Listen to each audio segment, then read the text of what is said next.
আমি আবার চলে এসেছি একটা নিরামিষ এবং আমিষও বটে সেই পদটা তৈরি করার জন্য, যার জন্য আমি মোচার ভিতরের সাদা যেখানে লাল অংশটা বাদ হয়ে গেলে ভেতরের ছোট অংশটা থাকে সেটা সেদ্ধ করে নিয়েছি, কুচো চিংড়ি ভেজে নিয়েছি, নারকোল নেব, সর্ষে আর তিল বেটে নেব, আর লঙ্কা তার সাথে বেটে নেব।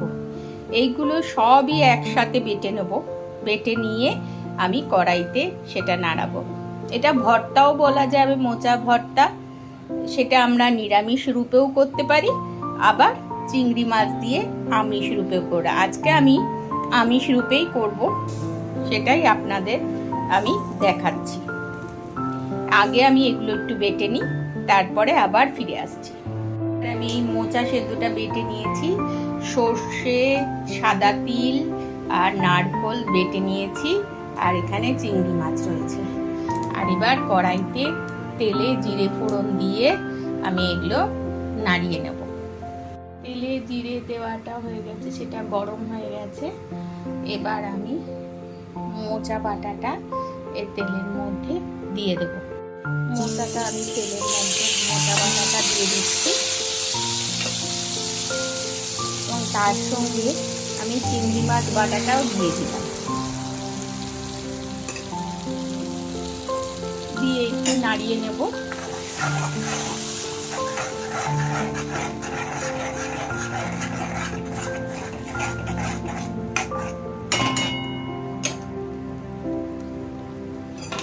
এবং তার সঙ্গে নারকোল বাটা, সর্ষে, তিল বাটাটা দিয়ে দিচ্ছি।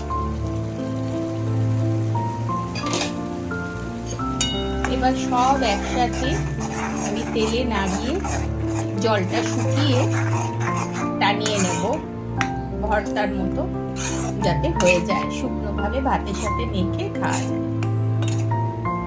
জলটা অনেকটা শুকিয়ে এসছে, আর একটু টানিয়ে শুকিয়ে নিয়ে নুন মিষ্টি দিয়ে আমি নামাবো। এর মধ্যে আমি একটু চিনি দিয়ে নিলাম, চিনি দিলে একটু জল ছাড়ে, এটাও টানিয়ে নেব। একটু নুন দিয়ে নিলাম। চিনি নুন দেওয়ার পর আমি অনেকটা করে টানিয়ে নিচ্ছি। ভালো করে শুকিয়ে নিতে হবে। শুকনো সাদা ভাতের সাথে খেতে খুব ভালো লাগে। শুকনো করে আমি এটা নামিয়ে নিয়েছি।